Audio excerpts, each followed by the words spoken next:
Reading. Well, hello. You caught me. I'm reading this week's program script. It's uh it's an interesting one for sure. In this video, it covers about 4 or 5 days of gameplay and covers all sorts of topics ranging from why I hate water buckets and water bottles and why I try to stay away from item sorters. But yeah, uh, yeah, yeah, yeah. Roll it. Wow, that was quite the intro. But yeah, ooh, copper crates, ooh, cobblestone, mossy cobblestone stairs in the rain. That's ooh, water buckets. Yeah, I placed about 14,000 in 1,400, 1,400 of those, and yeah, that's pretty much why I hate water buckets now. I could I could go the rest of my Minecraft life and never want to see one of them again. But yeah, filling up on rockets, it's very interesting. You know, you got so many. I kept running out. This is my second time refilling this box and repairing all my gear, of course, because I go through it very, very quickly. And this whole time lapse is about 2 days of gameplay, which is, you know, like 17, 18 hours of actually playing. And then, you know, AFK and getting a bunch of the materials that we'll need later, and woo, jump off the building. Ah. I'm so surprised I never splatted after doing that. I did that hundreds of times. But yeah, what are we looking for? We're looking for, ooh, dirt. What are we going to do with the dirt? Are we going to place the dirt? Where are we going to place the dirt? Ooh, right at the top? Is that where we're placing the dirt? Oh, you're not going to do...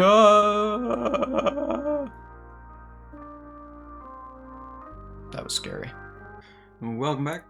Here we are. We've got all of the floors in place, and we even have some of the crops growing already. But now the big question is, how are we going to get up and down?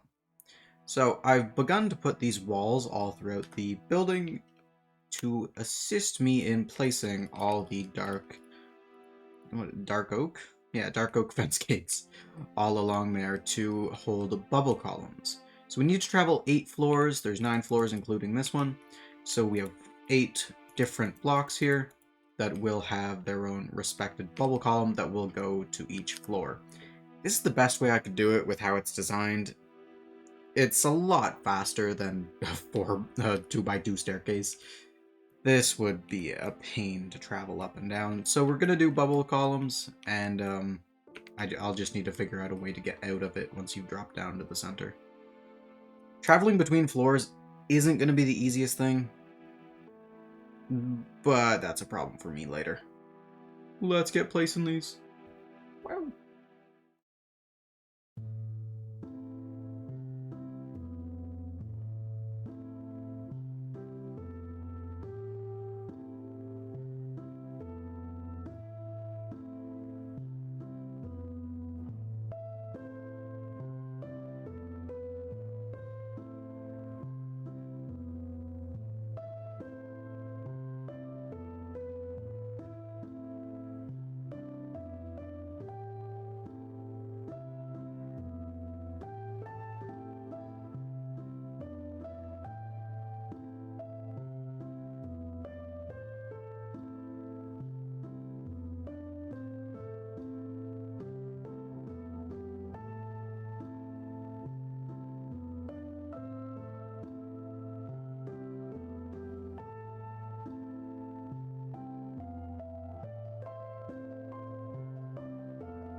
Alright everybody, let's take a look at what we got done.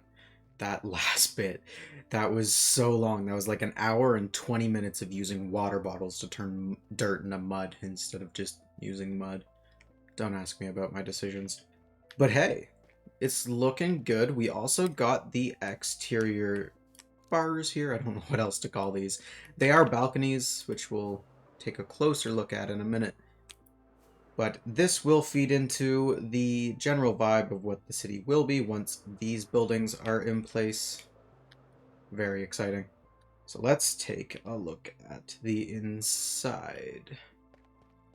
So we got a whole bunch of crops planted, some very disappointing water fountains that I'm not entirely sure if they work. But the bottom floor here, we got potatoes, we got an elevator that it's not very original, but I did come up with it myself in my own head. Not saying I'm the first one to do it. I'm not. But it's very good. You see we got beetroot here. But yeah, I think the elevator solution is very good.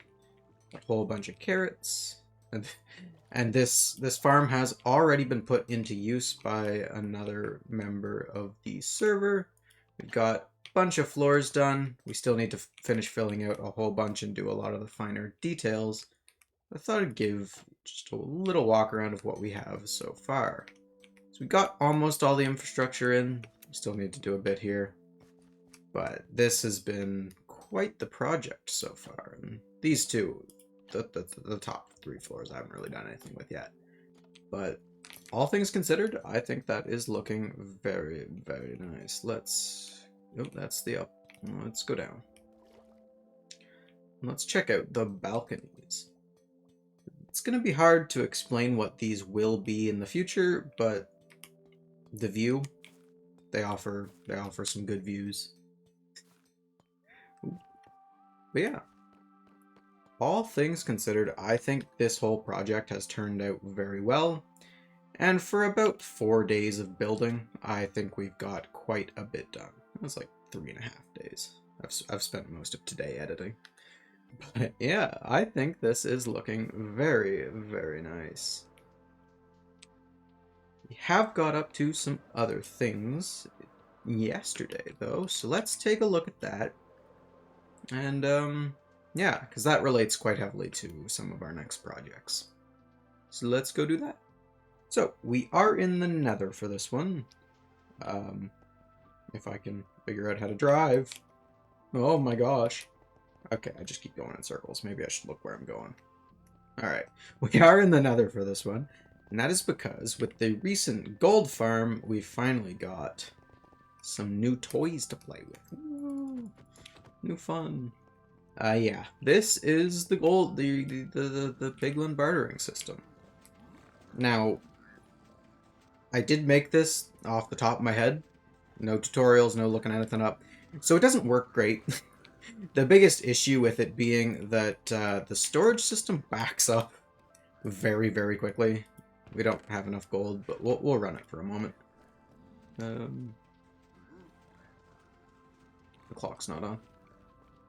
Let's turn it on for a moment, and we'll just see. Works pretty well. Got the gold shifting to speed up how quickly they do their trades. But yeah, the main issue with this farm is the abomination of a storage unit I have. So it's making good progress. You know, we're getting a lot of good materials. I'm very excited about the blackstone, the crying obsidian, the obsidian that'll help me automate making ender chests. I go through about a stack of ender chests a month, so this will save me an absolute enormous amount of time. But other than that, we've got quartz, which is good. Nether brick, also nice. You know, ender pearls, string, not so nice. More quartz for some reason. There is also leather somewhere in here. This one? No, it's this one. Yeah, and since our leather farm broke recently, that is nice to have. And of course, we got all the potions and books and occasional random blocks that sneak through the system, unfortunately. But if we can take a look at... So I went through several renditions of this storage system. So we've got a line of backup hoppers here and the main line of hoppers here. transferring everything into this double chest that then goes circulated through the farm. If you know anything about redstone, you know that this is terribly, terribly inefficient. Um, yeah, it's really not good. But it's the simplest solution I could think of off the top of my head. And the important thing is we're not just leaving a whole bunch of items on the ground. Does mean I have to stop the farm every like 20 minutes or so. But that's fine. I don't really want to run it longer than that. But yeah, other than that, it is pretty good. Let's shut this off. But yeah, in case you're wondering, that's a shulker box of wood for hoppers alone. And then about half a shulker box of iron blocks. But yeah, other than that, I made a staircase. And that goes down to our fortress farm, which we're not going to go see.